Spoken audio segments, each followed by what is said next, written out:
Masalah mengenai pasal penodaan agama ini kan bukan masalah yang baru yang menjerat para pemberita-pemberita penginjil-penginjil Kristen.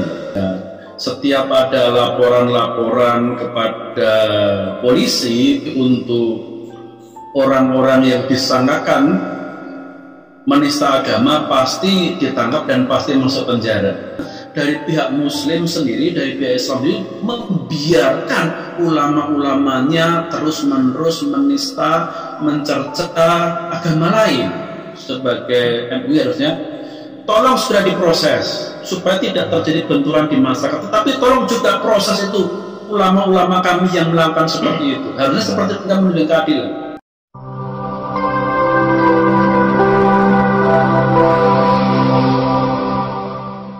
Shalom sahabat Lentera Injil TV. Puji Tuhan, hari ini saya percaya kita semua dalam keadaan baik, sehat, dan pasti ada dalam pemeliharaan Tuhan yang luar biasa. Kita berjumpa lagi dalam program Anda Bertanya, Teolog Menjawab. Dan dalam program ini saya selalu ditemani oleh rekan saya, yaitu Lentera Injil. Shalom Lentera Injil. Shalom Pak Ferdi, shalom penonton Lentera Injil TV. Kiranya Tuhan memberkati kehidupan kita semua. Amin. Amin. Puji Tuhan. Gimana kabar hari ini, Lentera Injil?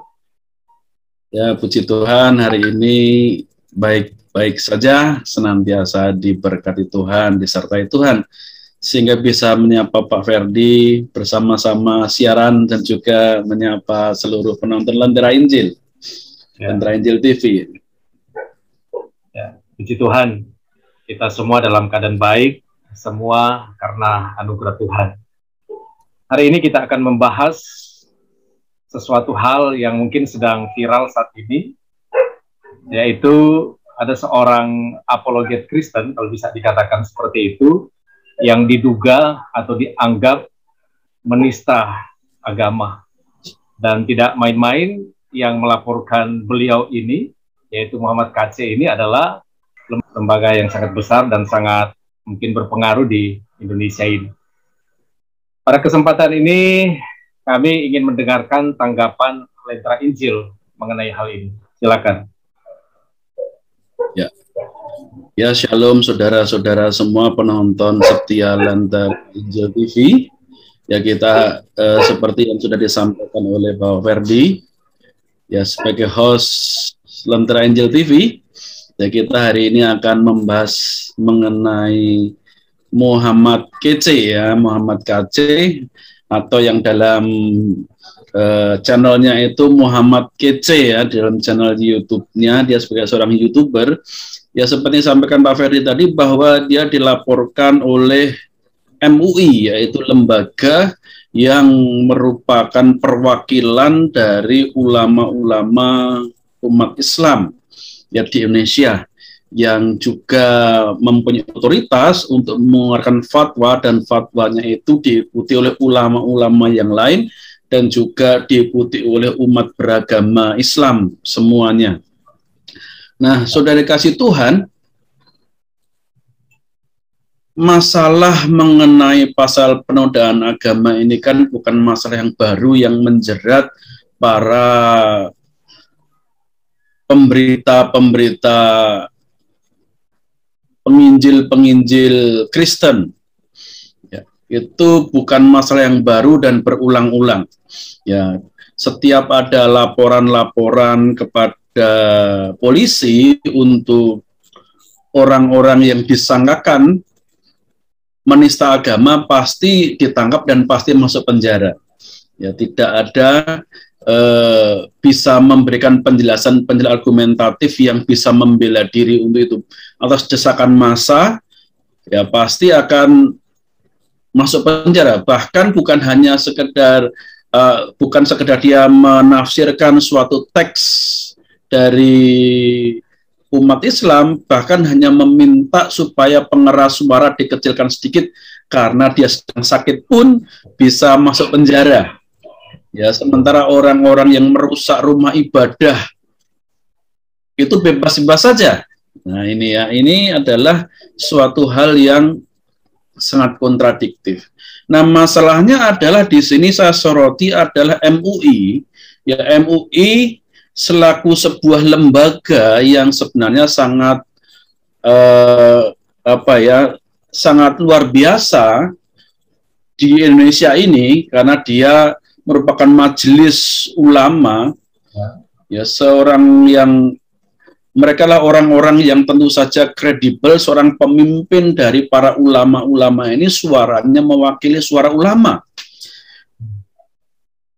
Namun mereka selama ini membiarkan ulama-ulama di bawah mereka itu dengan bebas menista agama-agama lain, ya dengan bebas ya mengucapkan berbagai kata-kata cercaan, makian kepada agama lain, ulama-ulama itu. Bahkan ada ulama yang sampai mengancam, memenggal kepala para pendeta. MUI tidak berbuat apa-apa di situ, ya, tetapi begitu tersinggung, begitu ribut ketika ada ulama dalam tanda petik adalah tokoh agama lain yang kemudian sedikit mengkritisi tentang ajaran agamanya.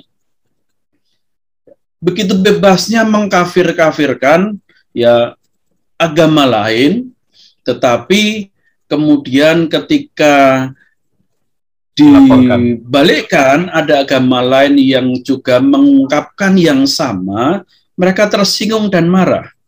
Nah, ini kan berarti ada sesuatu yang salah di dalam pola pikir. Ya, dalam pola pikir para tokoh-tokoh agama ini seharusnya, menurut saya ya, seharusnya memang adalah kita itu berupaya memperbaiki rumah kita, ya, memperbaiki masyarakat kita supaya masyarakat kita itu jangan sampai mengganggu masyarakat lain, kan gitu harusnya kan.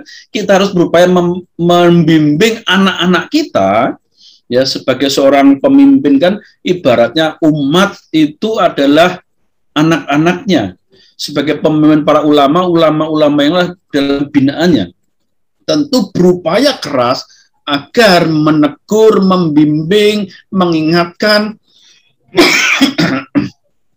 para ulama-ulamanya yang membuat resah itu, ya mendapatkan teguran, bimbingan, ya ibaratnya tadi ya anak-anaknya itu dibimbing supaya jangan ngerusak rumah orang lain, kan gitu ya istilahnya gitu ya.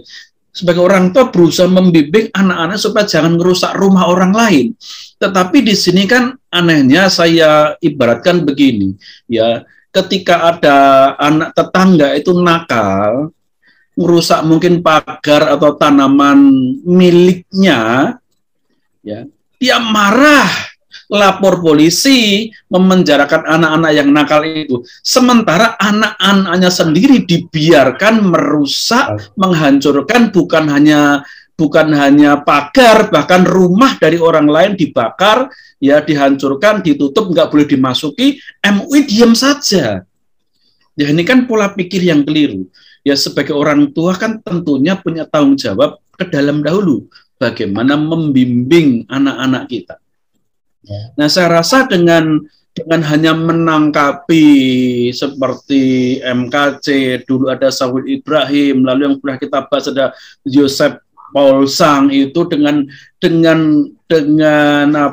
berusaha reaktif seperti itu tidak akan membuat peristiwa-peristiwa penistaan agama akan berhenti. Selama dari pihak Muslim sendiri, dari pihak Islam sendiri membiarkan ulama-ulamanya terus-menerus menista, mencerca agama lain. Taruh kata di Indonesia agama lain, terutama Kristen, bisa dibungkam. Tapi apakah bisa membungkam yang di luar negeri? Zaman sekarang era keterbukaan. Contohnya Paul Joseph Sang yang kita bahas. Mau gimana? Ya, enggak bisa. Lalu dulu ada lagi yang dari mana, dari Padang atau dari Sumatera itu ya, yang seorang ibu-ibu itu ya, yang juga sudah dikecam tapi enggak bisa apa-apa karena mereka sudah berkeluarga negara Amerika. Ya. selama MUI membiarkan ulama-ulamanya itu dibebaskan menista, mencerca, memaki-maki agama lain, reaksi-reaksi ini akan muncul. Begitu menurut saya, Pak Ferdi. Jadi sebenarnya ini bukan masalah esensi dari pernyataan Muhammad Kaceh gitu, atau pernyataan dari ulama-ulama yang lain yang yang bahasanya tadi itu merusak rumah orang, tapi dari sisi ketidakadilan gitu, atau gimana? Ya, betul Pak Ferdi. Jadi di sisi ketidakadilan. Sementara begini, kelompok Muslim sendiri bebas. Mereka beralasan, loh ini kan logis, ini kan kebebasan berpendapat. Kami ini berpendapat, ya, mengungkapkan pendapat sesuai dengan ajaran kami. Sesuai dengan ajaran kami, itulah yang kami katakan. Nah, sementara agama lain yang berpendapat sesuai dengan keyakinan mereka diproses. Nah, ini kan yang masalahnya adalah nggak sesuai, ya. Ada di satu sisi menikmati kebebasan, di sisi lain yang minoritas ini tidak bebas. Nah, beda dengan kekristenan. Kita bisa melihat negara-negara Kristen. Negara-negara Kristen itu justru banyak melindungi, memberi kebebasan berpendapat kelompok-kelompok minoritas, termasuk Muslim. Contohnya di Amerika. Di kantor-kantor pemerintah, itu yang Kristen tidak boleh ada ibadah-ibadah di sana. Doa-doa persekutuan doa saja di kantor-kantor milik pemerintah tidak boleh ada. Tetapi kantor-kantor pemerintah itu menyediakan musola, tempat ibadah untuk umat Muslim. Ini menunjukkan apa? Bahwa di negara-negara Kristen itu mereka justru melindungi hak-hak minoritas. Ya, berusaha melindungi, karena memang namanya minoritas itu selalu tidak berdaya, maka yang mayoritas itu berusaha melindungi. Nah, kalau kita di sini kan enggak, yang mayoritas itu menginjak, bukan malah melindungi. Seharusnya malah melindungi. Lebih melindungi hak-haknya minoritas, bukan kemudian bebas yang mayoritas mencerca, menghina, mengucapkan kata-kata maki-makian, ya, yang sebenarnya tidak pantas untuk diungkapkan. Ya, ada yang mengatakan bahwa Yesus itu masuk neraka, ada yang mengatakan Yesus cipokan dengan Maria Magdalena. Bebas-bebas saja, ya, bebas-bebas saja. Sementara, ya, ada sebagian kecil, ya, kalau Kristen ini hanya sebagian kecil, orang-orang yang sebenarnya kalau dibahas tentang Muhammad Kaceh kan itu sebuah tafsiran dia berdasarkan sebuah teks, lalu dia menafsirkan, ya, menafsirkan teks itu berdasarkan apa yang dia pahami. Nah, sementara kita melihat juga, ya, ulama-ulama yang lain, youtuber Islam yang lain bebas sekali menafsirkan kitab suci Kristen seenaknya sendiri. Ya, lalu seringkali bahkan juga menyebut Rasul Paulus, rasul yang sangat kita hormati, kita kasihi, dengan ucapan-ucapan yang sangat vulgar, diplesetkan dengan mengucap sehingga mempunyai makna-makna yang kotor. Itu bebas-bebas saja. Ya, tidak ada teguran. Apakah tidak ada yang melaporkan? Sudah. Ya, tetapi tidak pernah ada proses di sana. Nah, ini, ya, saya rasa kalau memang, ya, hal-hal seperti menafsirkan agama lain itu dianggap sebuah kesalahan, ya tolong juga di pihak Muslim juga dilarang untuk itu. Buat aturan bahwa memang tidak boleh senggol-menyenggol, tidak boleh pakai ayat Alkitab, gitu kan, udah beres ceritanya. Juga sebagai nggak boleh pakai Al-Quran dan sebagainya. Karena selama ini terus hanya dari pihak Islam yang bebas untuk mereka menafsirkan seenak hati iman Kristen, Alkitab Kristen secara bebas, bahkan kemudian juga mengungkapkan kata-kata yang kasar seperti penyembah kolor, dan sebagainya itu bebas saja, tidak ada penindakan, hal-hal seperti ini akan muncul. Ya, semakin keras akan dibabat di Indonesia, mereka akan berteriaknya di luar negeri. Ya. Tetapi di balik itu memang seharusnya ya umat beragama itu kan semakin dewasa, semakin bisa melihat perbedaan. Yang seperti sudah saya katakan tadi, ketika ada orang-orang yang tidak dewasa itu mengungkapkan kata-kata cercaan, seharusnya yang dewasa ini kan bisa menjawab dengan kesopanan dan kelemah lembutan. Ya, biasanya orang yang kemudian ketika di dalam sebuah diskusi, debat, itu kemudian mengungkapkan kata kemarahan, kekasaran, terus kemudian melakukan tindakan kekerasan atau melaporkan ke sana-sini, itu biasanya adalah orang-orang yang sudah hilang akal untuk merespon atau menjawab dengan logika. Nah, seharusnya sebagai tokoh-tokoh agama ini kan orang akademisi semua ini.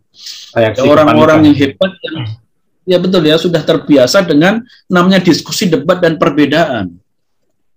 Harusnya bisa menjawab, meng-counter attack dengan pandangan-pandangan yang lebih baik. Ini justru menjadikan sebuah pendidikan demokrasi untuk masyarakat di Indonesia, bukan malah menurut saya lapor ke polisi, sementara dari pihak Kristen ketika melapor semua melenggang saja, ya aman-aman saja. Seperti Habib Rizik contohnya. Habib Rizik sangat diproses, tapi apakah proses yang mengenai laporan-laporan tentang penistaan agamanya? Enggak, malah yang terbaru yang mengenai membuat kerumunan masa corona diproses. Padahal sebelumnya sudah ada laporan mengenai bidan. Enak saja kalau Yesus lahir siapa bidannya, nggak diproses sampai sekarang, aman saja. Yang mengatakan salib pada jinnya aman-aman saja. Ya, sementara yang membicarakan jin yang diarahkan kepada agamanya marah. Nah, ini kan sesuatu yang menurut saya tidak benar. Ya, di sini mengenai substansi penistaan itu tentu saja kan digodok di dalam yang berkepas hukum itu tentu saja ya, tentang substansi itu. Tetapi di sini kita lihat adalah tebang pilih atau berat sebelah di dalam hukum di Indonesia ini. Ya, kalau memang dibebaskan, dibolehkan, ya oke lah. Ya, KC juga diperbolehkan, yang lainnya diperbolehkan. Tetapi kalau KC tidak boleh membahas kitabnya umat Islam, sebaliknya juga nggak boleh. Menurut saya seperti itu, Pak Ferdi. Jadi menurut Lentera Injil ya, kalau seandainya diperlakukan sama, apakah menurut Lentera Injil ya sudah, tidak apa-apa, diproses saja. Kalau terbukti memang melanggar hukum, ya tidak apa-apa. Ataukah menurut Lentera Injil, ya sudah dibebaskan aja, karena mereka bebas, ya Kristenan pun bebas, dan mari adu argumentasi saja. Gitu. Ketika ada pernyataan seperti itu, ya dilawan saja, dikanter saja, gitu kan. Dinyatakan aja bahwa itu tafsirannya salah, yang benar seperti ini. Kira-kira gimana menurut Lentera Injil? Ya. Dalam kasus Mod KC ini kan sebuah tafsiran dia ya, berbicara mengenai tafsiran ya, sebuah tafsiran yang didasarkan dari sebuah teks ayat firman Tuhan ya, firman Tuhan atau Al-Qur'an maksud saya ya, sebuah tafsiran. Nah, kita harus menjadi berkembang kepada negara-negara maju.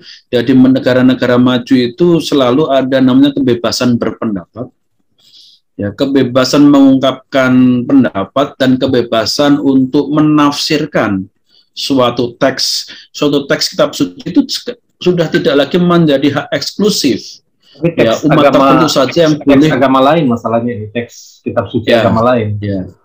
Ya, betul ya. Kitab suci agama lain itu sekarang sudah tidak lagi, maksud saya gini, secara umum sebuah kitab suci di negara maju itu tidak hanya eksklusif boleh ditafsirkan oleh agamanya sendiri. Ya, tetapi terbuka untuk agama lain. Bahkan mereka membuat seperti apa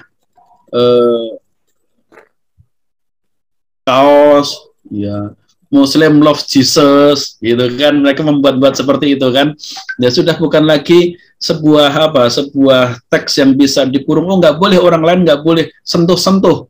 Itu sebuah negara maju di mana rakyatnya diupayakan untuk mereka belajar untuk berpikir kritis, bisa berpendapat, ya logis tidak logis, nanti masyarakat yang akan menilainya, percaya atau menghakimi, bahkan untuk menjauhi, gitu kan, dengan pendapat-pendapatnya. Nah, sementara di negara-negara yang semakin terbelakang adalah negara-negara yang tidak membebaskan rakyatnya untuk berpikir, ya. Tidak boleh mengembangkan logika, tidak boleh mengkritisi teks kuno.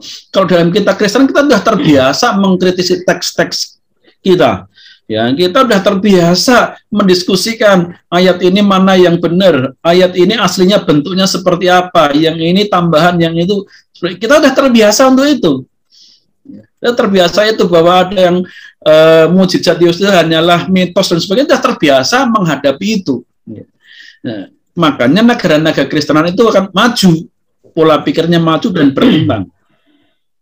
Karena para cendekiawan Kristen itu tidak takut menghadapi kritikan terhadap agamanya, naskah-naskahnya.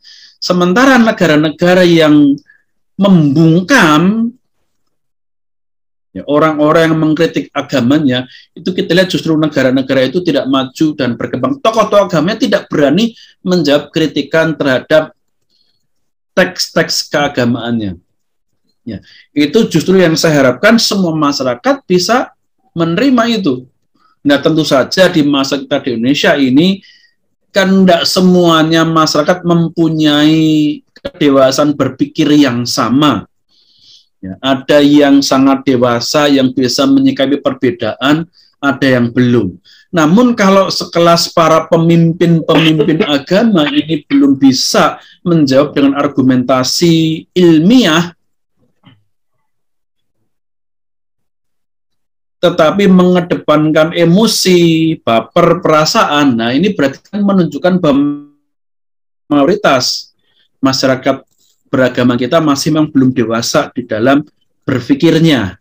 Nah, itu sebab itu negara perlu mengatur sedemikian rupa. Maka ya kalau memang KC harus dihukum, seharusnya polisi segera melanjuti dulu kasus-kasus sebelumnya.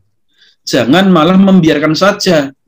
Ya. Nah, ini yang saya baca, bahkan di sini ada BPIP, ya, Badan Pembina Ideologi Pancasila, Romo Beni, ini kan jelas itu Kristen, ya, Katolik. Dia mengungkapkan, ya, di dalam sebuah laman berita yang ditampilkan ada di banyak ini, ya, ditampilkan ada di CNN, ada di beberapa laman berita ini, dia mendorong polisi, disebutkan begitu, dia mendorong polisi supaya memproses Muhammad KC. Tetapi anehnya Romo Beni kok nggak mendorong supaya yang lain-lain diproses. Ya memang tidak disebutkan kata-kata langsung Romo Beni untuk mendorong, tapi judulnya seperti itu, ya. Judul laman beritanya seperti itu, di dalamnya juga ada kata-kata bahwa Romo Beni, pembina Badan Pembina Ideologi Pancasila, itu mendorong supaya supaya Muhammad KC ini segera diproses oleh polisi karena ini tidak etis kalau dibiarkan saja, begitu. Nah, sementara bagaimana dengan yang lain-lain? Nah, ini kita lewat channel ini juga tentu saja meminta klarifikasi nih di Romo Beni ini. Kenapa kok di laman berita dia seakan-akan mendorong supaya polisi memproses Muhammad KC? Ya, dianggap tidak etis, itu agama itu kan sakral, tidak boleh dibuat olok-olokan. Tetapi kenapa Romo Beni tidak mendorong supaya polisi memproses yang lainnya yang membuat agama sakral itu dibuat olok-olokan juga? Apa karena mungkin karena khawatir gitu ada reaksi gitu dari penganut agama yang lain yang bisa memicu terjadinya pertikaian gitu. Akhirnya Romo Beni itu menganjurkan seperti itu. Ya, memang kita Indonesia ini baik poin-poin agama kita itu dibahas sindrom seperti itu, sindrom ketakutan untuk mengungkapkan pola pikirnya, mengungkapkan ketidaksenangannya, ya mengungkapkan hal-hal yang dianggap dalam tanda petik tabu dibicarakan, sementara pihak lain bebas. Kita itu sudah begitu lama ya untuk tidak berani berkata-kata. Di dalam hati sebenarnya tidak puas, tapi kita tuh sindromnya, kita tuh minoritas, sudahlah jangan membangunkan macan tidur. Istilah seperti itu. Nah, sampai kapan? Macan yang tidur itu akan bangun. Kalau udah bangun, lama tidur akan lapar sekali. Kan gitu sebenarnya. Justru seharusnya mumpung tidur kita harus bersuara. Ya mumpung masih tidur kita harus segera berbicara, menyuarakan ini supaya jangan tambah berat sebelah. Jadi saya pikir seperti itu ya. Ya memang kita semua ada ketakutan-ketakutan itu, tapi sampai kapan? Ya, karena pernyataan dari MUI yang saya sempat dengarkan, dia bilang jangan salahkan ketika ada reaksi dari umat itu yang akhirnya memicu pertikaian.